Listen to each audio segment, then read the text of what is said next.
ఎవరో ప్రేరేపించబడి ఒక టికెట్ తీసి ఇచ్చారండి. సో ఆ టికెట్ తీసుకొని అమెరికాకు వెళుతున్నారు. అక్కడ ఎవరు తనకు తెలియదు అమెరికాలో.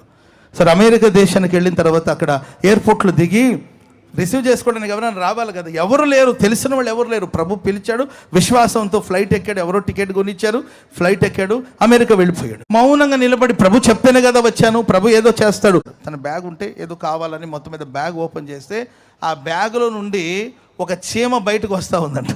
అని ఆలోచిస్తుంటే దేవుని స్వరం తనకు వినపడుతుందంట, ఎక్కడో ఇండియా నుండి ఒక చీమ నేను అమెరికాకు తీసుకొచ్చి, చీమనే నడిపించిన నేను నిన్ను నడిపించలేనా? చప్పట్లు కొడత మాదిరి గట్టి. అంతలోపల ఆ ఎయిర్పోర్ట్లో ఉన్న అధికారి ఎవరో వచ్చేసారు, మీరు పాస్టర్ గారా, మీరు దైవ సేవకులు అన్నారంట. అవును బాబు అన్నారు. మీరేమనుకోకపోతే మాకు ఈరోజు ఒక స్పెషల్ ప్రేయర్ మీటింగ్ ఉంది, ఆ మీటింగ్లో వచ్చి మీరు వాక్యం చెప్పగలుగుతారా అని అన్నారంట. అంతకన్నా భాగ్యం ఏముందిలే, దేవుడే పంపించాడని చెప్పి ఆ రోజు వెళ్ళి వాక్యం చెప్పారంటండి. ఆ రోజు స్టార్ట్ అయిన ఆ సేవ నెల రోజు ఆ ప్రాంతమంతా తిరిగి సువార్త ప్రకటించాడు.